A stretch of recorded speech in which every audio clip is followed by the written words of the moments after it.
Salam ay qana versən, qazanarım. Gəldim mən sənə. Bu cümlənin qurumunda beynimdə. Uşaq verməyəcəm buna. Başlayacağım ha. Təkir. Başlayır, ehtiyatlı olun. Telefon gəldi sənin. Yanında. Yanında. Yox, bu telefon gəldi satır. Yox, niyə çünki oradan sual verəcəm ona görə. Məzun. Qoy belə başdan olsun ki, məsələn kimi nəsə baxın. Salam Avtobus izləyicilərim. Hər birinizi xoş gördük. Bugünkü bölümümüzün qonağı Mənsur Ustadır. Xoş gəlmisiniz Mənsur Usta. Təşəkkür edirəm. Hər kəsə salam, Avtobox izləyicilərinə salam. Heç də davam eləyək, sualları gözləyək. Özüm təkərə çıxdım. Özüm təkərə saldım. Mansur, öz haqqında izləyicilərə məlumat ver. Mansur kimdir? Belə deyək, buradan başlayaq. Tamam. Hər kəsə bir daha salam olsun. Adım Mansurdur. Avtomobil dünyasında MM çipçilik kimi tanınıram. Avtomobilləri proqramlaşdırıram, gücünü artırıram və s. belə işlər. Sənin üçün chip-tuning ustası olmaq hardan başladı? Chip-tuning ustası başlamaq, yəni hər şey avtomobilə həvəsdən, yəni avtomobili daha çox sevdiyimə irəli gəldi. Elə uşaq vaxtımdan Yapon maşınlarına həvəsim var idi. Nəinki Yapon, elə bütün avtomobillərə, ən çox da sport sayağı maşınlara. Elə oldu ki, yəni mənim dörd gözüm var idi. 3-2 sicəl bildiyimiz o dörd göz, necə deyirlər, o trasın şaxı. Elə oldu ki, yəni maşın məni qane eləmədi. Onu chip-tuning elədi və o da məni müəyyən vaxtdan sonra qane eləmədi. Ondan sonra avadanlıq aldıq, məlumat aldıq, xarici forumlardan, lazım mənbələrdən oxuduq, məlumat aldıq və başladıq öz maşınlarımızın üzərində proqram yazmaq və maşınları gücləndirmək. Ondan sonra usta kimi fəaliyyət göstərdi. Ondan sonra elə oldu ki, dosta, tanışa, yavaş-yavaş başladıq bu işi irəli sürməyə. Mansur, avtomobil sənin üçün nə vaxt nəqliyyat vasitəsi yox, mədəniyyətə çevrildi? Mən belə deyərdim də, mən avtomobil sürməyə başlayanda ümumiyyətlə klub deyilən bir şey yox idi. Avtomobil tədbirləri keçirilmirdi də, yəni olmadı elə bir tədbirlər belə. Müəyyən vaxtdan sonra məsəl üçün Mercedes klub yarandı. Mən Mercedesdən başlamışam da belə deyək də. Avtomobil tədbirləri başlayandan sonra avtomobil mədəniyyəti də təbii ki, yəni irəli sürməyə başlandı, bəli. Və çox maraqlı oldu, maraqlı tədbirlər var idi. İndi o tədbirlər deyərdim ki, hətta azalıb. Nədənsə azalıb. Azalıb? Bəli, çünki çox müəyyən bir şəxslər, deyək ki, bir klubda deyək ki, 200 nəfər var da, hamı başladı klubları parçalamağa, ayırmağa. Sonra da təbii ki, hamının marağı başladı elə bir şey ölməyə. Düzdür, indi daha yeni qruplar var. Hətta biz özümüz Hyperdə, yəni qrup üzvləriyik. Mən özüm çox avtomobil qruplarda varam. Düzdür, indi daha maraqlı deyərdim olub, maraqlıdır, daha informativdir. Avtomobilin dünyası daha bizim ölkədə uca tanınmağa başlayıb və daha maraqlı olub. Düzdür, amma yenə də hər şey özümüzdən asılıdır da, təbii ki, deyərdim. Düzdür, var. Məsəl üçün 2, 3, 4 belə deyərdim qruplar var ki, hansı ki o qruplar öz kontentinə uyğun eventlər keçirilir, belə deyək. Sonra festivallar keçirilir, nə bilim, karmitlər keçirilir, olur. Amma mən deyərdim ki, məsələn, bunlardan başqa qıraq görüşlər var, hansı ki onlar ciddiyyətini itiribdir. Düzdür. Bax, elə mən onu demək istəyirdim. Yəni əvvəl bir dənə, 2 dənə, 3 dənə klub var idi. Yəni avtomobil mədəniyyəti, bəlkə elə sənin sualını cavab etdi. Yəni ondan başlayırdı da, hər şey bütün maraq ondan başlayırdı. Sonra başladılar parçalamağa. Düzdür, yenə də indi maraqlı klublar var. Onlar var. Biz iştirak edirik bütün tədbirlərdə, yəni şükür Allah gedirik. Maraqlıdır, amma yəni hər şey elə ondan başladı da. Bütün maraq, sevgi, həvəs daha da ondan başladı artmağa. Məncə də. Mansur, ilk avtomobilin nə olub? Ondan başlayaq. Danışıq, gəlib, esnasıca dayanacaq. 03. Onu özüm almışdım. Özüm almışdım onu. Özün almışsın. 1000 manat almışdım, Likuda var idi. O sağımızda o sıfırdan başlama yeri var da. Onu özüm almışdım. Prosta içində yerləşmirdim. Problem bir dənə o idi ki, içində yerləşə bilmirdim. Satdım onu. Ondan sonra W211 aldım. Yəni panorama deyil də biz onu aldım. Yəni bu belə. Ondan sonra? Ondan sonra 4 göz oldu. Elə yəni chip-tuning işi fəlsəfəsi orada başladı da. Bəli, o maşın üzərindən başladı. Yəni sonra bir-iki dənə yenə maşınlar olub, Volkswagen-lar olub, balacada falan, onlar elə də maraqlı olmur. Onlar elə ailə maşını kimi olub. Amma gəlib dirəndin, belə daha belə deyək də professionalcasına, yəni bu aləmə girişin məncə aytrekdə oldu. Yəni dediyim kimi də mən avtomobil sevgim elə Yapon maşınlarından başlayıb da, belə deyək. Hə, elə oldu ki, Mitsubishi Airtrack aldım. 463 T mühərriki var idi onun üzərində. Mitsubishi Lancer Evolution üstündə gəldi o mühərrik. Onun üzərində tuning başladı, güclü tuning başladı. Yəni dostumun maşını idi, o уже başlamışdı, mən davam elədim ondan sonra və maraqlı bir proyekt üzə çıxdı. Belə Məncə effektdə yaxşı oldu. az çox səs salmışdı, tanıyanlar tanıyır o avtomobili. Bəs Airtracklər içində ən sürətli Airtrack o idi, yoxsa yox? Ondan sürətli Mən deyərdim ki, ölkədə yəni taya bərabəri olmayıb o maşının. Var idisə gəlib göstərdilər mənə. Yəni ortada olardı da, yəni ən azından. Yəni hə. Mən bilən yox olmayıbdı. Yəni ən bəlkədən elə oydu. Yox. Yəni bir dostum var, adı Səbuh idi, ona da buradan salamlar. Hə, o da yəni yığdı öz maşını. Düzdür, mənim maşının konfiqurasiyası kimi olmasa da pis deyildi. Amma yəni mən deyərdim ki, ölkədə ən güclü Airtrack məndə idi. Elə indi də yəni güclü sayılır. Məncə də o bir ayrıcalıq idi. Maraqlı Fərqli idi. Maraqlı Gözəl bir şeydir əslində. avtomobil idi. Belə deyərdim ki, o bizim ölkədə bir yat kimi qarşılanırdı da.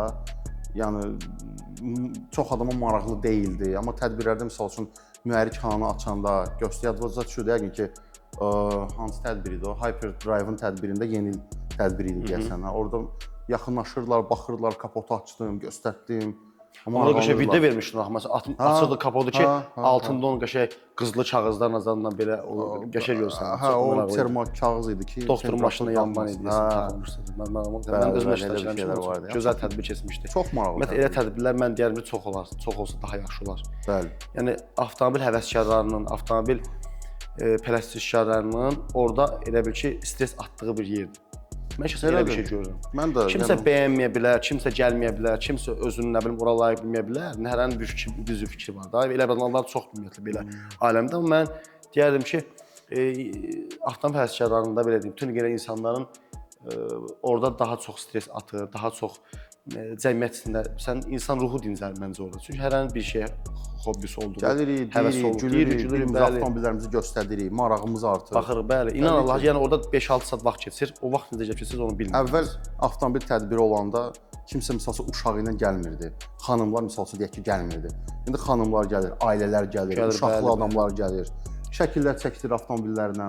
Təbii ki, həmin kim ki avtomobillərinə əziyyət çəkib, onlara da xoş olur ki, onların avtomobildən maraq göstərən var. Çox gözəl bir vibe-dir. Yəni o mən bilirəm, çox yaşamışam o şey, çox gözəl bir şeydir. İnsan elə bilirsən ki, yəni nə bilim, çox elə bir böyük bir iş görmüsən, onun bəhrəsində sən onu görürsən. İnsan onda cavanlaşır. Həqiqətən püxtələşir. Hətta bu ən axırıncı tədbirimiz nə oldu maraqlı? Sibrizdə oldu tədbir. Sibrizdə olan parti çox gözəl. Yəni məncə çox qəşəng vaxt keçirdik hamımız.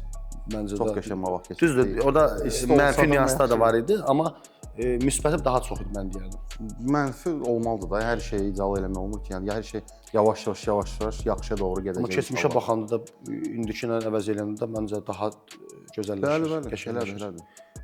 Hətta əvvəl deyərdim ki, hamı misal üçün maşının stance tipli avtomobillər gəlirdi, pnevma ilə, statik, coiloverlə. Amma misal üçün bu tədbirdə tuning olunmuş, yəni mühərrik tuningindən danışıram da mən, olmuş maşına daha çox iştirak elədi tədbirdə. Klassikdə oldu, retro stildə avtomobillər oldu. Hər tipdə avtomobil oldu, hər tipdə sportlar oldu. Daha yeni pikaplar da oldu. Yeni ilin mühərrik çox maraqlı idi bir sözlə, çox maraqlıdır. Və elə şeylər olsa daha yaxşı olar. Yəni mən bizim gəncləri avtoxuliqanlığa yox, yəni avtomobilə baxmaq deyim, necə deyim, yəni daha yaxşıya doğru getməyi çağırıram da, dəvət eləyirəm. Yəni elə yaxşı olar. Məncə də, çünki elə həm də elə eventlər avtomobil həvəskarlarını daha da çox həvəsləndirir. Bəli. Şey alırlar, tuning edirlər, daha necə deyirlər, maşını puxtələşdirirlər də. Onda görürlər ki, məsələn, maraq artdıqca daha çox yayılır mədəniyyət. Əvvəl məsəl üçün belə deyək, ən çox yığılan avtomobillər mən belə deyim də, yəni uşağını tanımışam, ancaq BMW-lər yığılırdı. Baxdım ancaq BMW Klub Azərbaycan 10 görüşdə yarışlar keçirilirdi. İndən baxırsan ki, hər avtomobilin, yəni belə hər ölkənin avtomobilinin tuningi gedir ölkədə. Yeni avtomobillər görsən, yeni tuning olunmuş avtomobillər görsən, çox gözəl görsən. Məndə çox maraq da var. Maraqlıdır əlbəttə. Elə o vaxtda günü-günə də artır. Yadıma gəlir elə məndə məsəl üçün 4 göz olanda BMW klubun tədbirinə getmişdik, dəvət olunmuşduq orada. Onda Mercedes klub idi, yəni Mercedes sürürdüm deyə. Hə, dəvət olunmuşduq, maraqlı.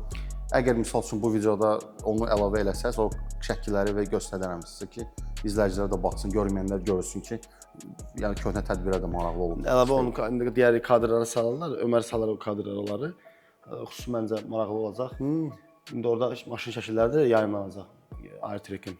Görsünlər hansı maşın oldu ki, o ölkədə tək olan maşın oldu, yəni belə deyək. Çox əziyyət çəkilmiş bir avtomobil. Bəli, əziyyət, bəli, bəhrəsiz həqiqətən də verir. Düzdür, çox xərc gedir, vaxtın gedir, insanın günü gedir. Yəni pul elə bir şeydir ki, pul gəlir, gedir, qazanırıq, amma o avtomobilə həsr elədiyimiz vaxt, soyuqda, istidə, o biraz çətin məsələdir, o əziyyətdir. Və o əziyyəti bizdə dəyərləndirməyəndə, qiymətləndirməyəndə, yəni məncə içi-sən qarışıqdır. Adam təbii ki, yəni çox pis olur. Neqativ şeylər, Həqiqətən çox pis olur. Ümumiyyətlə həvəsdən düşür. Pis olur, bəli, toksik insanlar gəlir, başlayır düz irad bildirməyə, başı çıxmayan adamlardır da. Çünki onların gördüyü ancaq nə olur? Ambiyans olur, ulduz tavan olur. Elə qaldı düşüncədə. O hamıya aid deyil. O hamıya aid deyil. Yenə də çox qrup, yəni ayrılır, insanlar ayrılır. Hər adamın öz marağı var. Yəni kim misal üçün ambiyans eləyir, ulduz tavan eləyir, yəni heç kimin xətrinə dəymək istəmirik. Hamının öz zövqü var. Usta nafkusun и поспоришь, qardaş. Hamının öz zövqü var. Ümumiyyətlə onlar ambiyans da yığmaq olar, ulduz tavan da yığmaq olar. Onlar baxır hansı maşına yaraşır. Məsələ budur. Bəli. Yeni nəsil avtomobillərə yaraşır. Şəxsən qəşəng gedir. Məsələn, Hyundai'lar olsun, Mazdalar olsun, Yapon maşınlarına ümumiyyətlə yaraşır. Misal üçün mən öz Airtec-mə yaraşdırmırdım ambiyansı. Amma yaraşır. Ya ambiyans yox, məsələn, ulduz tam hardasa. Zövqümə uyğun deyil, başa düşürsən. Hətta o ola bilər də, hə, başqa zloyluq deyilən bir şey var da, zloyluq məndə. Daha sərt yığılmış maşındır da, yəni drag üçünmü deyim, sürət üçün deyim, yəni onu mən onu yaraşdırmırdım. Amma hə də köhnə biraz bu avtomobilimə də mən, yəni usta yoldaşlarım var, həmkarlarımız var. Deyirəm Mansur gətir qoy, bir dənə ulduz tavan elə S-klassdır da, ambiyans eləyək. Mən hələ kimsə olsa elə bir şey maraqlandırmır da. Mən deyirəm, mənim olsa bu AMG-dir, mənə bu bəhs eləyir. V8-in səsi, kompressorun səsi, yəni mühərrikin, o başqa bir simfoniya. Hə, yəni bəli, simfoniyadır. Mən hələ elə bir şey özümdə misal üçün axtarmıram da, görmürəm. Hələ ki mənə elə şey maraq oyatmır. Amma yeni nəsil avtomobilləri yaraşır. Amma bizim də cəmiyyətdə də bəzilərində elə fikir yaranır ki, yəni bunlarda varsa bu bütün maşınlar olar. Amma elə deyil. İlk köhnə maşınlardır, klassik maşınlarda bunlara ümumiyyətlə elə şeylər gedir. Altına işıq vurmaqdır, ambiyansı olsun, ulduzlama olsun, kül qabının işığı olsun, vururlar orada, nə bilim, kolonkanın işığı olsun. Bu şeyləri bu maşınlar sevmirlər. Nə qədər maşın öz düzdür, maşınla tuning, məsələn, görünüşünü oynamaq olar, tuning eləmək olar, askı sistemini oynamaq olar, amma bunlar olar, maşına yaraşan şeylərdir. Amma durur məsələn onun hətta misal üçün işıqlar o deyil. Sən köhnə avtomobil və 999 Lifer. Çox gözəl avtomobil idi. Təbii ki, əfsanəvi bir model idi. Çox sevirdik o avtomobili. Yəni görsən onu da heç ambiyans falan məncə yox, onda elə şeylər yox idi. Görsən heç yaraşdırmırdın da belə deyək də. O maşın öz zloyluğu, zəhmliyi var. Bəli, o sərtlik, o dinamik, o görünüş, onun ambiyans məncə. Ambiyans onlar ki onun o zloyluğunu öldürür. Adam var ki elə 34 dənə ümumiyyətlə. Mən nəyə görə misal çəkdim köhnə avtomobili? Çünki yəni tanınmış bir avtomobildir. Qlobal çıxmış avtomobildir, bəli. Ona görə misal çəkdim ki, həm də yəni özün izləyici də başa düşsün ki, biz nə demək istəyirik də bu videoda. Nə demək istəyirik ki, yəni avtomobilin yəni sərtliyi, zloyluq deyirsən də, yəni o ona yaraşmır. Bəzi adamlara yaraşır, bəziləri yox. Sadəcə zövqlər müxtəlifdir, belə deyərdim. Hələ o vid fasonda olan maşına ümumiyyətlə angel vuran adamlar da var. Ağ angel vururlar, sarı, qırmızı. Zövq də qardaş, zövq. Yox, o düzgün deyildi, heç o deyil. Bəlkə də sonradan baxdıqca, öyrəndikcə onu eləmirlər. Məsələn, mən ilk avtomobilimdə angel var idi, mən bilirdim yaraşmır, amma qoşurdum, şəhərdə sürürdüm. Amma bir müddət sonra dedilər dəyişməyə, dedim bilirəm. Farlar dəyişəndən sonra onu, o angel bonusda çıxacaq olsa. Farlar dəyişəndən o qarışırdı, çıxartdım, atdım qırağa. Maşının öz yendilər, öz stoykası var da, ona toxunmaq olmaz. Bəs Mansur, chip tuning məsələsindən, işindən danışaq birazdan. Deməli, orada müştərilərə ən çox verdiyi məsləhət nə olur? Avtomobil yaxınlaşır, ümumiyyətlə zəng eləyirlər, deyirlər ki, usta, mən deyək ki, ən çox təbii ki, istifadə olunan avtomobillər, sport sayığı bizdə nədir? BMW-dir. BMW sürücüləri zəng eləyir, F30, F10, G seriya, M seriya, fərqi yoxdur, hamısı zəng eləyir, soruşurlar qiyməti, sonra işi, bütün hər şey maraqlanırlar, gəlirlər. Məsləhətim təbii ki, nə olur və sualım ilk öncə. Onu deyim ki, biliyin də orada özünü göstərir. Bəli, sual verən əlbəttə. Düzdürmü? Bəli, bəs nə? Suallar nə olur? Mən tərəfdən yanacaq ilk sual odur. Yanacaq nədir? Hansı yanacaqdan istifadə edirsə avtomobilimizə? Əgər avtomobil 92 ilə istifadə olunursa, mən qətiyyən o avtomobilə yaxın durmam. və avtomobil sahibinə izah edirəm ki, bir bəs qardaş mən 95 töküb gələcəm, deyirəm xeyr. O maşın tə olmalıdır. Yəni babinləri yoxlanılmalıdır, sveçaları yoxlanılmalıdır. Deyir elə Amerikadan gələndən sürürəm də işləyir. Amma elə deyil. O dəyişilməlidir. O bərbad vəziyyətdə olur. Avtomobil gəlir. Elə sürücü var ki, deyir yoxlamışam hər şey qaydasındadır. Maşına bir sadə stage 1 yazılır şəhər üçündə ki, avtomobil daha dinamik olsun və həzz yaşatsın da sahibinə. Baxırsan ki, avtomobil düz işləmir də, ki, necə deyirlər, peri-boy. Check engine yanır və buradan demək istəyirəm ki, kim ki bizi baxır, yəni injektorun işığı deyil, check engine demək lazımdır. İnjektorun işığı və o keçmişdə qalıb da, o injektor avtomobillərdə qalıb da. Çox xahiş edirəm, yəni bir də başa düşün ki, o təkcə farsunka deyil də, o mühərrikanada çox bir sensor ona cavab verir də. Nəsə dərinə getməyim, dərdim açıldı da mənim də. Yəni onu demək istəyirəm ki, avtomobil tam olaraq yoxlanılır, diaqnostika olunur, sveçalardır, babinlərdir, yanıcı yanacaqdan istifadə olunur, hansı yağdan istifadə olunur. Hətta o dərəcədə dərinə getməyə məcbur oluram ki, hansı yağ filtrdən istifadə olunur. O da ki, gedərəm yağ dəyişməyə, 10 il ora gedirəm, atam da elə orada yağ dəyişib. Açıb baxırıq ki, yağ filtri deformasiya olub da, yəni əzilib, qırışıb, gülüşüb, indi hər tərəfdə demək olardı onu. O da təbii ki, mühərrikdə yağın təzyiqini azaldır və mühərrikdə problem yaradır. Sonra isə gücün artanda da o problem arta bilər. Sonra deyirlər ki, proqram yazandan sonra oldu. Bəs belə bir şeylər var. Yəni mən inanıram, mən orada 10 ildir yağ dəyişirəm. Yəni o qədər elə problemlər olub ki, avtomobillər yaxınlaşıb, proqram yazılıb, proqram təmin olunub, avtomobil sürünüb, təhvil verilib sahibinə. 2 gündən sonra misal üçün video atır ki, bəs maşın boğulur. Deyirəm, bəs yağı dəyişmişsiniz, filtrlər dəyişilib, bəli. Maşın yaxınlaşıb, təbii ki, biz inanırıq da, yəni müştərimizə, sürücüyə inanırıq. Elə olub ki, farsunkaları yoxlamışıq, turbinanı yoxlamışıq, hər şey qaydasında, yanacaq sistemi yoxlamışıq, baka girmişik, baxmışıq ki, hava filtri dəyişilməyib. Mən gedirəm, adını çəkməyəcəm, o həmin o yağ dəyişməyən yerin filan yerə deyirəm, ora bəs belə-belə oldu da, məni aldadıblar. Amma yəni, mənim misal üçün 2 gün vaxtım gedib ona. Resurslarım gedib ona. Turbonu göndərmişəm turbo servisə, Qafqaz turboya, misal üçün orada mənim dostum işləyir, Xəzər ustadır da. Göndərmişəm da turbonu stend eləyiblər, deyiblər ki, turbo idealdır. Turbonu stend eləmək üçün xüsusi aparat var da. Yəni, bəzi adamlar, bizdə indi dırnaq arası ustalarımız var, açırlar patrubkanı, yaxşıdır. Amma elə deyil, turbo stende qoyulmalı, turbo yoxlanılmalıdır. Bəli, dərinə yoxlanmış olmalıdır ki, avtomobildə gələcəkdə problemlər yaranmasın.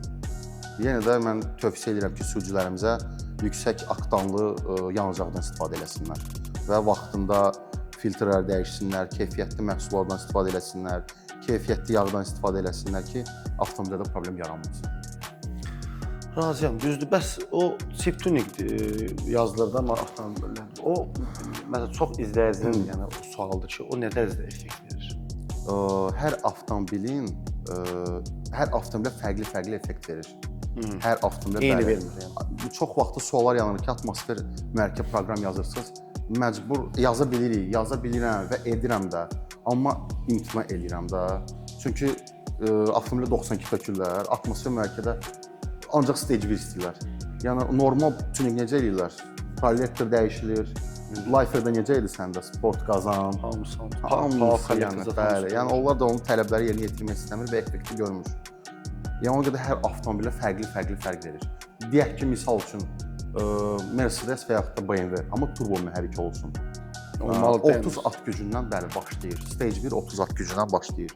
Əlavə 30 at gücü gəlir. Bəli, əlavə 30 at gücü artır. Misal üçün deyək ki, F10 və yaxud da F30 N20 mühərrikindən danışanda 245 at gücüdürsə, Stage 1-də 290 at gücünə kimi yəni əldə etmək olar 95 yanacaqla. Stage 2-də 310-320 at gücünə 98-lə daş eləmək olar. O Stage 1 belə də yazıldısa, o %100 keçməli 95 benzin. Düzdürmü? Düzdür. Amma onu da nəzərə alaq ki, alınan avtomobillər, yəni benzobakını açırlar, orada yazırlar ki, məsələn 92 ya da 93 falan yazılır da indi. Ola bilər ki, elə bu maşın bizim 92-nə işləyə bilər, amma elə deyil. O avtomobil istehsalçısı, yəni orada kitabında mı deyək, bakını açırsan benzobakını qapan, orada yazılır ki, bu avtomobil ya premium, ya yaxud da super 98, belə 100, yəni istifadə olunmalıdır. Yəni əgər maşın gəlib 92-nə işləyirsə və mən o stage edirəm 95-dən istifadə edirəm. Elə bir ideal, elə bir fikir yoxdur. Avtomobil turbo mühərriklə təchiz olunubsa, uje yüksək oktanlı yanacaqdan istifadə olunmalıdır. Düzdür, mən də atmosferik mühərrikli maşın sürmüşəm. Daha öncə mənim bütün maşınlarımda hamısı atmosferik mühərrik olubdu, turbo mühərrik sürməmişəm. Amma mən o 95-98 oktanlı benzin tələb edildiyi halda mən onu məsələn 93 düşürdüm, rahat da işlədirdi. Amma lazım olanda maşının dinamikasını, performansını görmək istəyəndə 95-98 tökülür. 100%. Yəni dəfələrlə sənin bir yerdə olmuşam həmin hərəkətlər. Lazım olan vaxtda tökülür. Bəli, bəli. Driftə də gedəndə qardaş istifadə edirdik. İstifadə edirdik. Hətta drift drive show-da mən neçə dənə iştirakçı görmüşəm ki, benzin avtomobili istifadə edənlər yüksək oktanlı avtomobillərdən yanacaqdan istifadə olunub, qatqı töküblər, eləyiblər. Yəni belə bir şeylər olub, bəli. Effekti göstərib də. Bəs Mansur, bu məsələn stage 1, məsələn bu cəmiyyətin dilində yaranan bir şeydir də bu stage 1, bir dənə anlayış var ki, stage 1, stage 2, stage 3. Məsələn bu hallar maşında yazdırmaq üçün, yəni belə şey yazdırmaq üçün, məsələn stage 1-də nələr olur, stage 2-də nələr olur, stage 3-də maşında nələr dəyişiklik olunmalıdır. Məsələn adam da fikirləşir ki, elə bir dənə proqram yazım, elə bir dənə proqram test çıxım sürüm, həvəsə məndə 100 at gücü, 150 at gücü artdı. Nələr olmalıdır? Mən çox izləyici maraqlıdır. Mərhələ deməkdir. Hər bir mərhələnin öz modifikasiyası var. Hər bir modifikasiyasının öz tələbi var. Yəni avtomobil var ki, stage 1-də prosta stage 1 eləyirsən, sürürsən. 20-30 at gücü qalxdı, bəs eləyir. Amma misal üçün normalda mən tövsiyə edirəm ki və mənim TikTok səhifəmdə də yəni izlənir və hamı görür. Amerikadan Cayenne şirkəti var, IM şirkəti var, Air şirkəti var. Onlardan misal üçün hava filtrləri sifariş edirəm müştərilərim üçün. Çünki narahat oluram, bəli. Keyfiyyətsiz, yəni elə baha deyilsin normal qiymətləri. Yox, bu bazardakı qiymətlər bəli. 50 manata, 40 manata, 30 manata, amma onlar belə 350 manata, 250 dollara olur, 100 dollar olur, 80 dollar olur. Baxır olur ki, endirimlər də olur da. Yəni mən müştərimi düşünərək onlara necə istəyirəm, məsləhət eləyib və tələb edirəm ki, elə bir yerdən hava filtrləri sifariş eləsinlər. Avtomobil stage 1-dədir. Naduf deyilən bir şey var da, yəni turbonun basıncı artır və keyfiyyətsiz hava filtri olanda turbonu sıradan çıxardır və mühərrikədə təbii ki, ziyan olur. Yəni stage 1-də hava filtri və proqram təminatı və yenə də hər avtomobilin öz modifikasiyası var. Stage 2-də isə katalizator ləğv olunur, OPF ləğv olunur, DPF ləğv olunur dizel avtomobilləri nəzərdə tutulanda, yəni orada da hava filtridir, intercoolerdir, yəni turbonun radiatoru, turbonun soyuducu sistemidir də. Bəli, yəni radiator, turbo intercooleri dəyişilir, hava filtri dəyişilir, katalizatorla ləğv olunur və təbii ki, hamısı hesablanır, proqramlaşdırılır. Yəni o demək deyil ki, avtomobil gəldi, ona proqram yazdım, hazırdır. Xeyr. Proqram yazılır, bir gün avtomobil sürülür, ondan sonra notebook götürür, avadanlığı yüklüyür maşına, qoşuruq maşına və gedirik bir normal bir yerə, avtomobil sürülür, ona logирование deyirlər, log çəkilir. Yəni belə deyək də, bizim bilməliyik ki, izləyicilərimiz başa düşsün bizi. Avtomobilin xarakteristiklarını biz oradan görürük. Yəni çıxan qazların temperaturunu nəzarət eləyirik, yağın temperaturuna baxırıq, suyun temperaturuna baxırıq, korobkanın temperaturuna baxırıq. Hansı pillədə, bəli. Ki avtomobil bu zarafat deyil, bu gücü artırılır ki, mühərrikə ziyan olmasın və o birisi aqreqatlara ziyan olmasın. Yəni log çəkilir, bütün parametrlərə baxılır, nəzarət olunur. Lazımdırsa, bəli, əgər yanacaq keyfiyyətsizdirsə, ona uyğun nastroykalar davam edir. Gücünü azaldırıq və yaxud da orada müəyyən şeylər var. Çoxaldırıq, azaldırıq ki, avtomobilimizə ziyan olmasın. Stage 3-də isə yəni forged, yəni kovnu materiallardan şatunlar var, motor açılır. Bəli. Elə misal üçün B58 mühərriki. Yəni bizim tanıdığımız bir dostumuz var, doktor Seymur, bəli. Onun B58 mühərriki var idi M240 avtomobilində. Yəni o hətta dünya üzrə rekord qırmışdı. Necə? Stok motorda bu qədər at gücü. Bəli. Yəni yenə də hər şey düzgün podxoddan asılıdır da. Amma normalda misal üçün əgər avtomobil stage 3-ə gedirsə, bəli, kovnu materialdan portion şatun, ERP boltlarından istifadə olunur ki, düzgün hər şey sıxılsın. Dizel mühərriklərində isə mən həm benzin, həm dizel mühərriklərinin tuningi ilə məşğulam. Filtrələr sifariş edirik, misal üçün Finlandiyadan, misal üçün bizim öz proyektimiz var.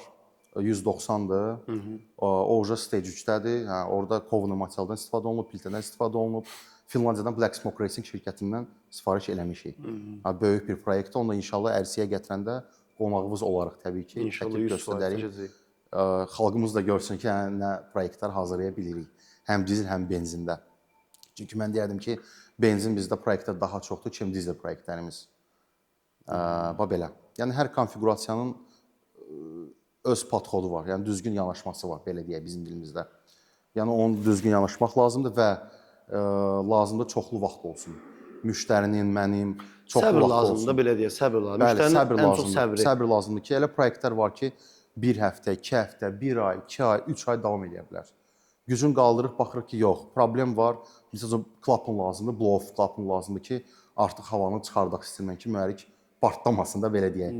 Hə, o sifariş olunur, çünki bizdə belə bir mədəniyyət yoxdur, yəni zəifdir. Bizdə elə bir detallar yoxdur. Stokda, satışda yoxdur. Məcbur oluruq ştatlardan onları sifariş eləyirik, gözləyirik, gəlir, uğraşdırılır. Bəli, hamısı vaxtdır. Və o səbr tələb eləyir, pul tələb eləyir. Hamısı yəni faktorlardır da, yəni hamısı nəzərə olmalıdır. Yəni Düzdür, əlbəttə ki, tamamilə razıyam. Bəs Mansur deyirlər güya Karabkan da stage 3-ə qədər qalxır. O necə bir şeydir? Bəli. Yəni mühərrik stage olunursa, korobka da hər avtomobildə olmur. Amma bu dəqiqə elə bir yeni nəsil avtomobillər gəlir ki, təbii ki, korobkalarda proqramlaşdırılır. Yəni stage 1 də var, stage 2 də var, stage 3 də var. Mənim öz avtomobilimdə bu dəqiqə proqram təminatı var korobkada. Bu köhnə korobkadır, Behçetronikdir. Mühərrik stage 2-dədir, amma korobka stage 3-dədir. Artıq oldu. Bəli, tanınmış bir Gürcü şirkəti var, Vitekdadır. Maşın onlar proqramlaşdırıb mənim üçün. Mənim üçün deyəndə ki, köhnə sahibi üçün, yəni mən kömək eləmişəm bu proyektdə. Sonra da belə oldu ki, bu avtomobil mənə qismət oldu. Yəni kompressor mühərrikləri də, yəni tuningi elə zarafat deyil, yəni asan bir şey deyil. Proqram yazdım, elə deyil. Şkiflər dəyişilməlidir, filtr dəyişilməlidir, metanol kit qoyulmalıdır. Yəni bu bütün proyektlərdə hər şey istifadə olunmalıdır. Onda belə çıxır ki, motorun da Karabkanda resursu var da, yəni bunun. Bəli, təbii ki. Yəni bu qondurma bir şey deyil. Xeyr. Hər şey yenə deyirəm, hesablanmalıdır. Ona görə də yəni bəzi insanlar düşünür ki, proqram yazdım hazır, amma elə deyil. Elə deyil. Buna vaxt lazımdır. Yenə deyirəm, proqram yazılır, avtomobil gedir xüsusi bir təyin olunmuş bir yerə, xüsusi bir vaxtda ki, heç kimə maneçilik olmasın, heç bir sürücümüzə təhlükə yaranmasın. Bəli, orada test olunur, sürülür, bütün parametrlər yoxlanılır və proqramlaşdırma davam edir. Ki, avtomobilimizə də ziyan olmasın və proyekt hazır olsun. Yəni çox elə proyektlərim var. Kompressor üzrə də, turbo üzrə də, atmosfer üzrə də, dizel və benzin. Bugünkü də bu maşın budur, amma əvvəl Artrek də var idi da. Bəli. Səncə hansı daha çox komfort, hansı daha çox yaxşı gəlir sənə? Bu yaxşıdır yoxsa həm sürüş olsun, həm performansı olsun? Belə deyim də sizə. Əgər sırf bu söz yenə zövqə gedir, çıxır da. Əgər avtomobili sırf sürət üçün hazırlayırsansa, komfortu unutmalısan. Yəni komfort deyilən bir şey itir. Bəli. Amma məsəl üçün sırf mən öz avtomobilimi nəzərdə tuturamsa, S-klassdır, komfortludur. Yəni həm sürətlidir, həm komfortludur. Amma yəni sürücülərimiz onu başa düşməlidir ki, deyək ki, avtomobil stage 2-də və ya stage 3-dədirsə, askı sistemi da bayaq sən dedin, yəni zavod qoyduğu amortizatorlar ona cavab vermir. Kaylovic sifarişi olunur. Sürət var. Rasporkalar qoyulur həm üstə, həm alta ki, avtomobil balansını itirməsin yüksək sürətdə və döngələrdə ki, əlbəttə ki, sürücüyə təhlükə yaranmasın, həyat təhlükəsi olmasın. Düzdür, öncə rahat girmək üçün acə Bəli. time attack-a çıxırdı biz drive show-da. Məsələn, orada trekdə narahatlıq yaradır. Mən orada maşınlar görmüşəm ki, acə pnevm olub üstündə. O maşınlar trekdə heç bir gözəl performans, yəni çıxış göstərməyiblər. Konkret, yəni orada gah lipi sürtüb, gah bufer sürtüb, amma məsələn askı sistemi kayloverli olanlar, yəni sport purjun da hardasa, yəni o biraz avantaj verir. Sadəcə insan başa düşməlidir ki, avtomobil trek üçün deyil. O özü üçün bir-iki dövr qura bilər. Maşının aldığı maşın incidir axı. Amma yəni əgər trek üçün hazırlayırsansa tam hazırlamalısan. Bəli, amma deyirəm, askı sistemidir, rasporkalardır, hər şey hazır olmalıdır. Görünüş üçün prosta elə belə baxış üçün girirsənsə trekə maşın avtomobilindən, avtomobil zədələr götürüb çıxır o. trekdən. Amma o şeylər məsələn mənim bu avtomobilim 234 kalibr sistemidir. Mən bütün döngələrdə rahat girə bilirdim. Maşın yüngül də əyilmirdi. Çünki sport şeyim azı məsələn yüksək sürətdə də mənim məsəl üçün maşın yellənmir, yırğalanmır da, yəni düz gedirdi. Yəni sən suala qayıdaq, komfort olmur. Komfort sıfır olur. Komfort olmur. Azı trasda da yəni tullana edirsən. Bəli, amma o güvənlik, özünə güvən avtomobil sükan arxasında, yəni maşın hazır olubdu deyə var, özünə güvən var. 100%. Bilirsən ki, sən bu döngəyə rahat girirsən. Gedirsən Bakobusa drift eləməyə, bilirsən ki, sən rahat drift eləyəsən və heç bir problem olmayacaq. Çünki avtomobil elə bir şeyə hazır olur. Yəni avtomobili hazır eləmək lazımdır. Yəni mən yenə də həmişə sürücülərimizə məsləhət görürəm ki, adicə gəlirlər məsəl üçün stage 2 yazdırmağa, təkərlərinə baxıram, deyirəm qardaş, sənin maşının proqram təminatına hazır deyil. Yəni heç hazır deyil. Təkərlər bərbad vəziyyətdədir. Deyir qardaş, gedirəm maşını ölçürəm dragi vasitəsilə. Dragi də elə bir aparatdır, avadanlıqdır. Ondan 0 100, 100 200, 200 300 yoxlamaq üçün də deyir bəs əvvəl daha yaxşı, indi daha pisdir. Deyirəm qardaş, təkərlərin bərbad vəziyyətdədir. Bu təkərlər bu konfiqurasiya üçün cavab vermir də. Təkərləri dəyişməlisən. Və yəni bu hamısı şərtdir qardaş.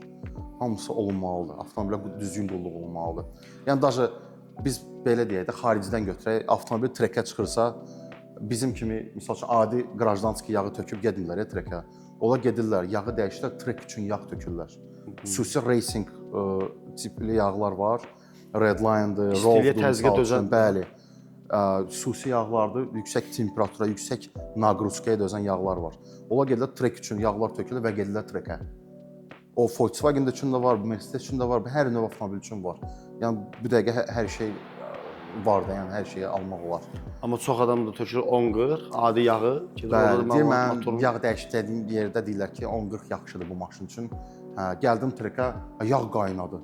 Amma həqiqətən də özün bürüzə verir. Tüstüdənmi, göy tüstüdənmi, naxalı göstərir özünü ki. Yağ deyir qaynadı. Hazır deyil. O iş deyil. Yəni korobkanın da yağı, mostun da yağı, tormuz mayyəsi vaxtında dəyişilməlidir və düzgün tökülməlidir. Yəni bizdən maşınları alırlar, heç vaxt demirlər ki, qardaş mən bu tormuz yəni mayyəsini dəyişmişəm. Elə bir şey yoxdur.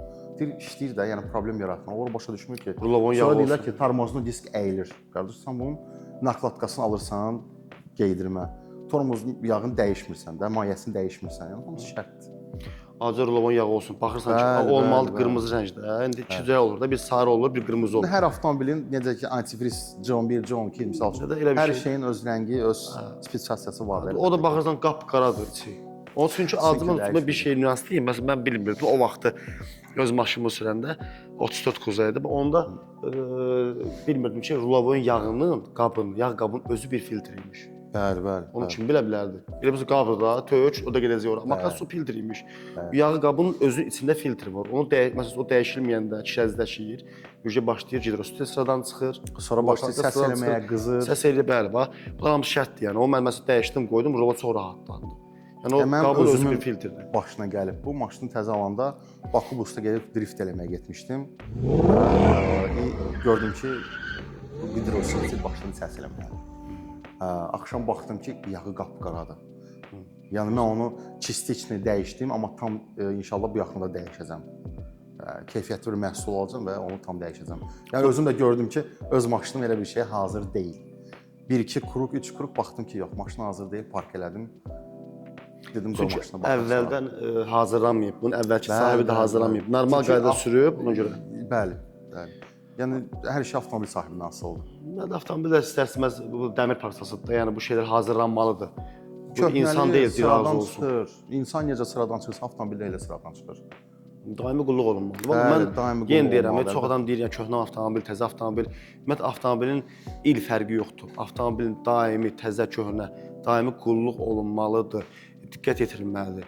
Lazım gəlsə lap hər gün olsa yağına, suyuna, hər bir şeyinə baxmalısan. Yola çıxırsansa adicə qanunda da var ki, maşını bir dövriyyə eləyib, təkərlərlə arxasına hamısı baxıb sonra avtomobil götürüb işə salıb sürməlisən.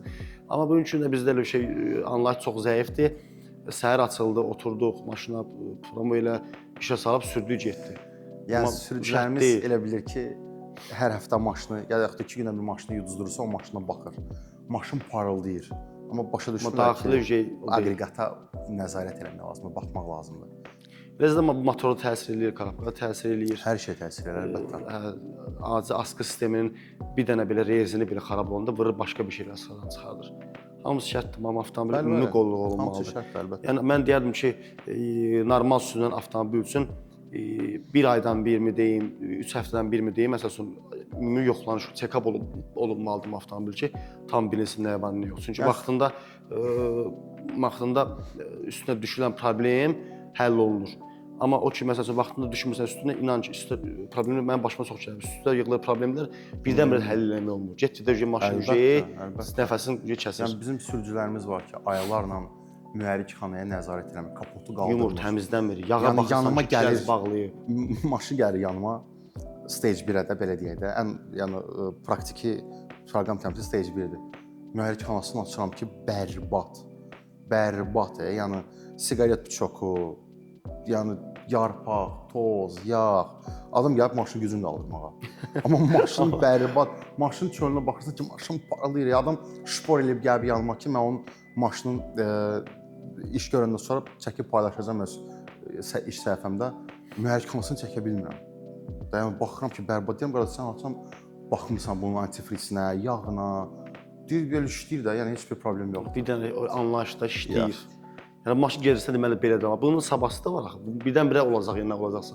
İnan ki, özü elə vaxt elə bir yerdə qoyur ki, adam o maşın avtomobil, yəni yanıb tökülürsən də, onda özünə deyirsən ki, bu maşın belə. Avtomobil mədəniyyəti isə buradan yaranır. Buradan yaranır, həqiqətən. Bəli, bu kultura buradan yaranır. Yaranır, ondan sonra da o inkişaf edir harda yollarda. Bugünkü gündə Mansur, məsələn özün də yolda sürürsən, maşın görürsən, səncə mədəniyyət inkişaf edib avtomobil? Məncə yox. Yəni öz fikrim. Baxır hansı mövqedə? Yolda sürdüyün yol mövqedə. Yəni məsələn svetofor dayanmaqdır, piyada yol verməkdir. Yəni əgər biz sürücülük mədəniyyətindən danışacağıqsa, o sarda yox demək olmaz da. Yəni nəyə görə biz özümüzdən bir yerdə çox yola çıxmışıq da. Yəni az-çox bizim kimi də sürücülər var. Yəni nüansları nəzərə alanlar var, amma çox azdır da. Yəni çox azdır, bəli, çox azdır. Vallahi həqiqətən çox azdır. Hə. Yəni deyəcəm ki, misal üçün mən yox. Deyək ki, başqa insanların prizmasından baxaq da. Deyəcəklər ki, hə bu prizmadan misal üçün bax belə eləyir, prizmadan belə. Onlar da hamısı misal üçün haçansa bu başqa avtomobildən istifadə eləyib də. Yəni sadəcə çox kütlələrdən çox istifadə eləyirsə onu pisləyirlər. Amma yəni yenə deyirəm, sürücülük mədəniyyəti o başqa bir şeydir. Tam başqa bir şeyə gəlib çıxdıq da. Amma o da ki, hə, bizdə o zəifdir.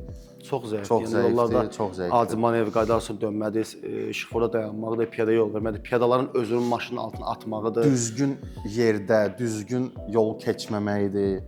Hamısı şərtdir. O da biz sürücülərə çox bir stres yaşadır, neqativ yaşadır, problem yaşadır. Çox çətindir şəhərdə maşın sürmək. Həqiqətən bu Bakıda maşın sürmək çox çətindir, çox çətinlikdə yaradır. Ümumiyyətlə tıxaclar da çox artıbdır.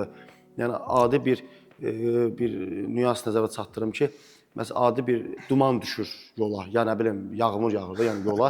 Onda yol çox iflic vəziyyətə düşür. Yəni yol boşdur, prosta heç kim sürmür. Adi halda protivoduman işığından istifadə edirlər. Amma bilmirlər ki, onu duman, heç baxırsan ki, duman vaxtı həmin adam o işıqdan istifadə eləmir. Prosta işıqdan istifadə eləmir. Bəli. Ruh kimi gəlir adamın üstünə. O problem də bizdə çoxdur. O problem də bizdə çoxdur və biz onu danışsaq, gəl onda səhrə kimi burada qalaq, danışaq, dərdimizi bir-birimizə tökək də. Yəni belə, o problemlər qurtarmayacaq. O problemlər qurtarmayacaq. Məncə də. Bəs səncə eventlər, festivallar inkişaf eləyir yoxsa yox? Eləyir, əlbəttə ki, eləyir. Yəni biz özümüz də iştirak eləyirik o eventlərdə. Biz onu görməyə bilərik də, çünki biz onun içindəyik. Amma kənardan baxanda amma yəni eləyirik, amma çox zəif. Nəyə görə? Çünki bizdə elə bir şərait yoxdur. Yəni ölkəmizdə elə bir şərait yoxdur. Onu hamı çox gözəl bilir, hamı görür və heç kim buna heç nə eləmək istəmir. Hə, deyirsən də cavan adamlar da yığılırlar orada parkinqdə misal üçün. Yığılırlar, maşınlarını göstərirlər. Amma elə olmağı çox pis haldır, çox pis haldır. Yəni bizdə məncə bir yer olmalıdır. Yer təşkil olmalıdır ki, avtomobil sürənlər orada yığılsın, eventlər keçirsin, draqlar eləsin, time-ataklar eləsin. Bakubusda gedirik, drive show olur da, drive show olur. Sağ olsun təbii ki, o kim ki o tədbiri keçirdir. Yəni mən çox sevinirəm ki, elə bir tədbirlər bizdə olur da. Drift show olur, drift qarlar gəlir, amma bu azdır.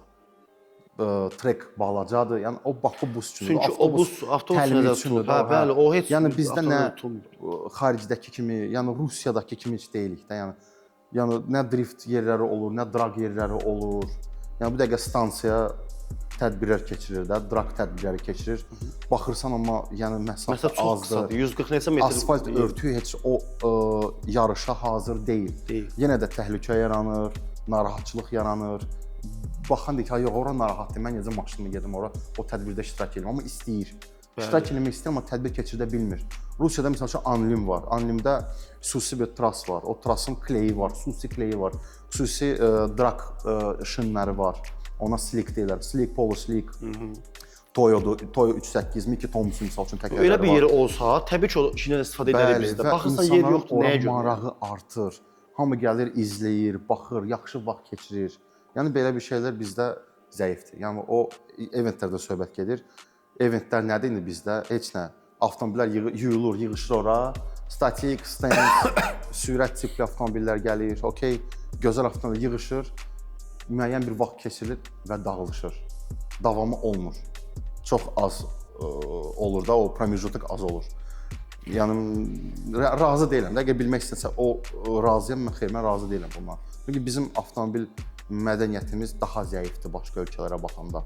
Çox əvvəlkinə baxanda yaxşıdır, amma bəli, biz geridəyik. Əvvəlki baxmış bəli, indi şu yaxşıdır, amma belə geridə qalmış. Yəni mən belə bir şey deyim, adi məsələn 809 maşın yığışaq, bir orada mahnı qoşaq, özümüz üçün çay, kofe gələn, mən üçün şəxsən o böyük bir şeydir. Amma kənardan baxan üçün o çox zəif görsənir. Bəli, və bəzi insanlar hətta ona görə yəni narahat ola bilər. Kimsə onu normal qarşılayır, kimsə onu pis qarşılayır. O da ki, yenə də yəni hər yerdə onu eləmək olmaz. Bəli. Ona görə də mən deyərdim ki, bizim ölkədə belə bir tədbirlər çox olsun və o tədbirləri yəni təşkilatı artsın deyərdim. Artsa daha yaxşı olar. Yetərincə də yer varmı? Yetərə qədər yer var. Bəli, şükür Allah ölkəmizdə yerdən çox yer var. Yəni hər şeyimiz var da şükür Allah. Heç bir yəni hansısa bir dövlətdən geri qalmırıq nə desə. Biz bir dənə təşəbbüs göstərilməlidir ki, belə bir yer açılsın. Həm də cavanlar da öz marağın beləcə orta gedərsin, düzəlsin. Yaxşı olar. Amma nə bilim, yəqin ki, ümid var. Ümid var ki, hə olacaq. İnşallah əlbəttə ki, tək Hamımız olsun. gözləyirik. Hamımız həvəskar ki, mən də indi həvəskar olan insanlar da çox gözləyir ki, elə bir yerlər açılsın, treklər açılsın, drag yerləri, ümumiyyətlə event yerləri çoxalsın, boş ərazilər də düzəlsin, açılsın. Sürət üçün olsun, drift üçün olsun, aşağı clearance-dan maşınlar olsun, tədbirlər olsun, yəni həvəskarlar artsın, klassik üçün artsın, retro avtomobillər artsın. Ölkədə bu mədəniyyət qəbul olunsun, qəbul olunmur. Bəli. Hələ qəbul olunmuyor. Bu mədəniyyət qəbul olunmur. Yox, qəbul olunmur. Tuning maşını, məsələn, olmuş maşınların şəhərdə sürülməyidir, yığılmağıdır, harasa yığılıb iştirak eləməyidir. Bu şey hələ qəbul olunmuyubdur. Hələ yaddır bu ölkəyə. Başqa məsələn deyirik ki, məsələn burada inkişaf eləmiş ölkədə, yəni Avropaya baxırıq, hər şeyi ona götürürük. Amma belə şeylər var ki, bunları yəni hələ də biz geridə qalmışıq. Razıyam səninlə. Vallahi gedib yəni başqa işlərlə məşğul olmaqdansa, hansı ki başqa yəni şeyə uyğun olmayan bir şeylə məşğul olmaqdansa, yəni məncə bu şeylərlə məşğul olmaq daha yaxşı şeydir. Çünki başqa ölkələrdə bu mədəniyyət kimidir. Bu idman növüdür. Bu bir anlayışdır, bu bir sənətdir. Bəli. Bu bir baxış tərzidir. Yəni bu inkişaf etsə daha yaxşı olar məncə. Daha yaxşı, gözəl olar. Deməli bu qədər danışdıq. Məncə bəs elədi. Məncə də bölümümüzün sonuna gəlib çatdıq. Gənclər üçün nə məsləhət görə bilərsən? Avtomobil alanlar üçün, tuning edənlər üçün, stage yazanlar üçün, ümumi. Gənclər üçün məsləhətim odur ki, avtomobili düzgün seçin. Yəni elə bir avtomobil alıb ondan çox şey tələb etməyin. Yəni avtomobili düzgün seçsinlər. Qaydalarımıza riayət eləsinlər və avtomobilə yaxşı nəzarət edib baxsınlar. Yəni məsləhətim odur. Mən də həmçinin qoşuluram müasir məsləhətlərinə ki, məsələn, geniş düşünüb, araşdırıb son avtomobili alıb onu tuning eləsinlər, ya normal qayda sürsünlər. Ən xüsusilə ki, bu cavanlara aiddir. Yəni maşını alıb maşın bazına gedib nə gəldi, qoymayın maşınlarınıza qardaşlar. Xanımlar və bəylər təbii ki, xanım sürücülərimiz də artıb, maraq göstərməyə başlayıb. Yəni mənim xanım müştərilərim də var. Yəni çox maraqlı bir, yəni gedişdir də, yəni belə deyim. Məncə də maraqlıdır, amma gəlin maşına yaraşan bir şeylər. Yəni baxıb ondan zövq alsın. Bəli. Baxıb deməsin ki, məsəl üçün də belə bu bu nə vid Yəni verilmiş avtomobili deyilibdir. almaq istəyəndə düşünsünlər, sonra alsınlar və düşünsünlər ki, nə tələb edəcəklər avtomobildən. Belə. Əziz Avtobox izləyiciləri, deməli bu günlükü bölümümüzün sonuna gəldik. Bugünkü verilişimiz qonağı bir daha təkrardan Mansur idi. Çox sağ ol Mansur gəldiyinə görə. Dəvətimizi qəbul edin, gəldin, iştirak elədin. Gənclərimizə, izləyicilərimizə, yeni avtomobil həvəskarlarına yetəri qədər məsləhət verdin. Çox məncə deyərdim ki, qızılan dəyərli məsləhətlər idi. Yəni baxış tərzləri idi, belə deyək. Çox sağ olun dəvət elədiyinizə görə Avtobox komandasına təşəkkürümü bildirirəm. Çox sağ olun, Və minnətdaram. bu yəni məkana görə də təşəkkürümü bildirirəm. Avtomobilimdə çox yaxşı qulluq elədilər. Yəni təşəkkür eləyirəm. Çox sağ olun Şükran qardaşımız burada. Yəni bəli, Şükran qardaşıma Məncə də yəni təşəkkürlər. gəlib istifadə edə bilərsiniz. Çox gözəl dərmanlardır falan beşməkan. İndi onsuz gəlib onu istifadə edə bilir. Reklam olsa ehtiyacı da yoxdur. Sağ olun, salamat qalın. İnşallah gələn bölümlərdək.